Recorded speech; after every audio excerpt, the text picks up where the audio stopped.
শুক্রবার ভোরে গুলির শব্দে কেঁপে উঠল হাসপাতাল চত্বর। গুলিবিদ্ধ হয়েছেন এক পুলিশ কর্মী। এমনই ঘটনায় চাঞ্চল্য সৃষ্টি হয়েছে হুগলির চুঁচুড়া ইমামবাড়া সদর হাসপাতালে। ঘটনায় গুরুতর আহত অবস্থায় হাসপাতালে চিকিৎসাধীন পুলিশ কর্মী হিমাংশু মাঝি। গুলি লেগেছে তার মাথায়। ঘটনায় উপস্থিত চন্দননগরের পুলিশ কমিশনারেটের উচ্চপদস্থ আধিকারিকরা। আগামী ৩রা মার্চ ছিল ওই পুলিশ কর্মী হিমাংশু মাঝির বিয়ে। বাঁকুড়ায় তার দেশের বাড়ি, সেখানেই ছুটি নিয়ে আজ চলে যাওয়ার কথা ছিল। তার আগেই হাসপাতালে ডিউটি করা অবস্থায় গুলিবিদ্ধ হন তিনি। জানা যায় তার নিজের সার্ভিস রিভলভার থেকেই নিজের মাথায় গুলি লেগেছে ওই পুলিশ কর্মী। 2:30টার সময় একটা আওয়াজ শুনেছিলাম গুলি চালাবার, ওটাই শুনলাম আর কিছু না। ঘুমিয়েছিলাম না, মাথা ব্যথা করছিল, ওই জন্য কিছু বোঝাচ্ছিল না।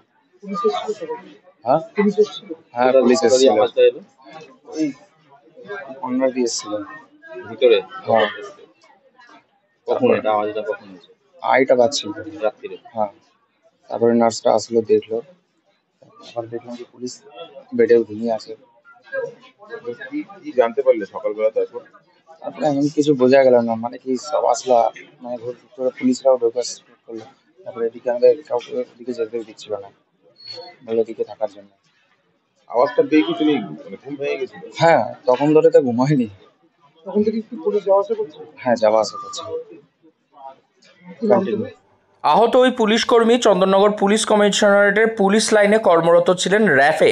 জানা যায় ভোর 5টা নাগাদ তার সহকর্মী যখন হাসপাতালে শৌচালয়ে গিয়েছিল তখনই ঘটে এই ঘটনা। হঠাৎ করেই গুলির শব্দে চমকে ওঠেন হাসপাতালে আসা রোগী ও তাদের পরিবার। এখনই এক রোগী হাসপাতালে শৌচালয়ে গিয়ে হিমাংশু সহকর্মীকে খবর দেন যে গুলি চলেছে। কয়েকজনের সাহায্যে আইসিইউতে নিয়ে যাওয়া হয় তাকে। সেখানেই ভেন্টিলেশনে রয়েছেন পুলিশ কর্মী, সেখানেই তার চিকিৎসা চলছে।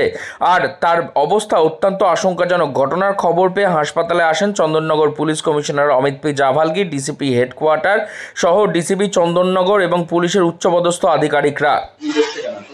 আমরা ঘুমাচ্ছিলাম, হঠাৎ একটা শব্দ পেয়ে আমরা ঘুম ভেঙে দেখি এরকম ঘটনা, যে একজন এরকম কাস্টডিতে ডিউটি করছিল, তাদের মধ্যে একজন গুলি খাওয়া মতো অবস্থা। এটা ওই 4:30। তখন কি সব পেশেন্ট পার্টি যারা সব ঘুমোচ্ছিল? আর সবাই তো ঘুমাচ্ছিল, আমরা শব্দ পেয়ে উঠে গেছি। কার নিয়ে গেল সেটা দেখিনি, আমরা ঘুমিয়ে উঠে তারপরে তো অশান্তি গন্ধ? না না, আমার নাম অনিল। অনিল অনিল কি? অনিল মল্লিক। মল্লিক? হ্যাঁ, অ্যাটেন্ডেন্সের কাজ করি।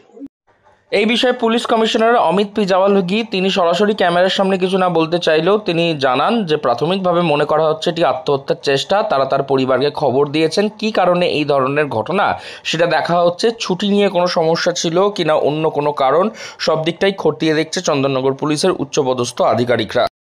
কি বলবেন হাসপাতালে ঘটনা? আমি তো খবর পেয়ে ছুটে এলাম হাসপাতালে। সকাল থেকে ওয়ার্ডে আমি রাউন্ড মারি যে হাসপাতালে গুলি চলেছে। ব্যাপারটা এসে জানলাম যে হাসপাতাল যে লক আপ আছে, সেই লক আপে ডিউটিরত যিনি পুলিশ কনস্টেবল বা যিনি ছিলেন, শুনলাম নাকি তিনি গুলিবিদ্ধ হয়েছেন। তুমি কিভাবে গুলিবিদ্ধ, কি কারণ হয়েছে সেটা আমি বলতে ঠিক পারবো না। এটা প্রশাসনের লোকেরা আসছে, পুলিশের কর্তা ব্যক্তিরা তদন্ত করলে এটা বলতে পারবে কেন গুলিটা কিভাবে লেগেছে। তবে একটা ভয়ের কারণ, হাসপাতালে বহু মানুষ এখানে থাকে, বহু রোগীর চিকিৎসা হয়, একটা ভয়েরও বাতাবরণ তৈরি হয়। তাই মনে করি এটা দেখুক, এবং যেটা হয়েছে খুবই দুঃখজনক ঘটনা, হাসপাতালের মধ্যে হয়েছে, এটা অন্য কিছু হলে ঘটতে পারত। এইসব জিনিসগুলো যাতে না ঘটে এটা প্রশাসনেরও দেখা উচিত। আপনার নামটা কি? সমীর সরকার, কাউন্সিলর। ভোরবেলাতেই নিজের রিভলভার দিয়ে নিজের মাথায় গুলি, এই ঘটনায় একেবারে চাঞ্চল্য ছড়িয়েছে ইমামবাড়া সদর হাসপাতালে।